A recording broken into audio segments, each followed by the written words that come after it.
Hello everyone. For the past 3 months I have been playing a mining game called the Celestial Caverns. Since I come from the Azure Mines community, I will be comparing this game to Azure Mines.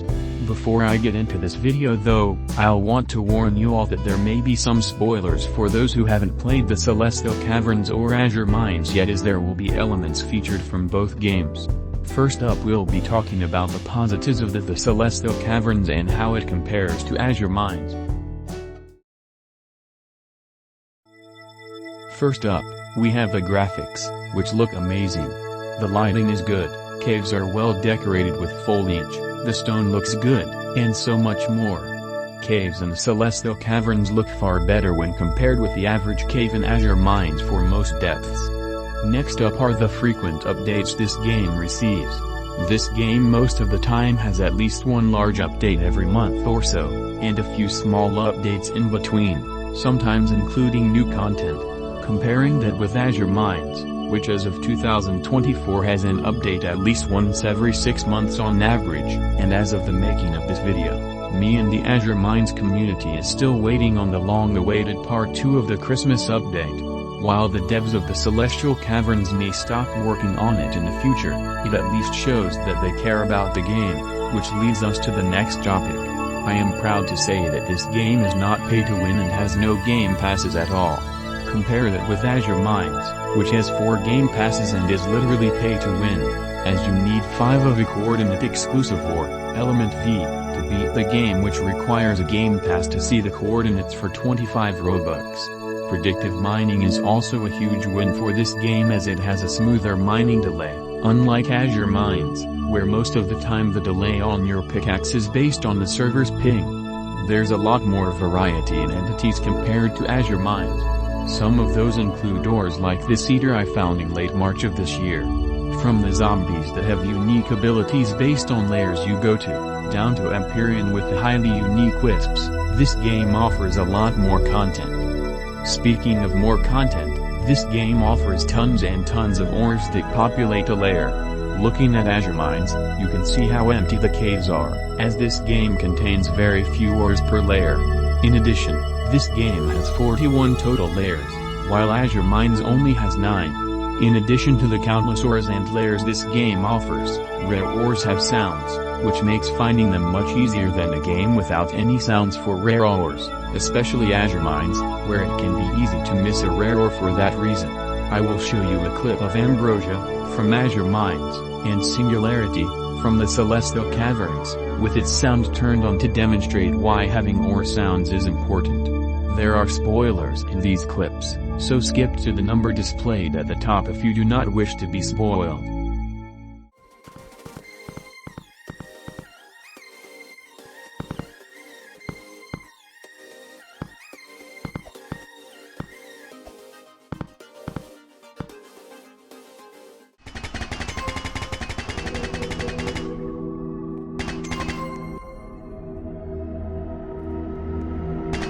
Without a sound from this ore, I would have missed it completely. There is a large map on the surface to explore, where you can find secrets, sub-places, and activities to do. In addition, there is a shop where you can buy randomly generated ores for a price in red diamonds. There are also veins and geodes of various ores in this game, where you can collect a ton of ores from one of those things. There are also many Easter eggs hidden throughout the mines, some of which are almost impossible to find, so good luck finding them. Those are the main positives that this game has to offer. Now we will take a look at the negatives of this game. While this game looks good, gameplay-wise, it doesn't look as pretty. This game has numerous balancing issues, especially during the end of the game at Quintessence, where it was incredibly slow and boring. Then after I was done with Quintessence, the game got suddenly easier. This layer needs significant nerfing, because this was a bad experience for everyone involved. Azure Mines on the other hand also has these issues, but at least the creators frequently update this game unlike Azure Mines. One of my biggest pet peeves about this game wasn't necessarily related to the gameplay, but it has caused some issues for me.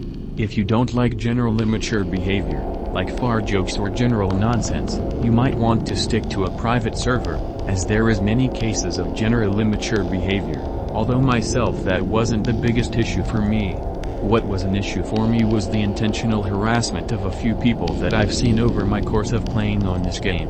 The good news about this issue is that along with an active development team, there's an active moderation team going around to take care of issues like these. While I have a beefy PC that can run just about anything at any setting, the majority of Roblox players do not have a beefy PC or a mobile device where it cannot handle certain things.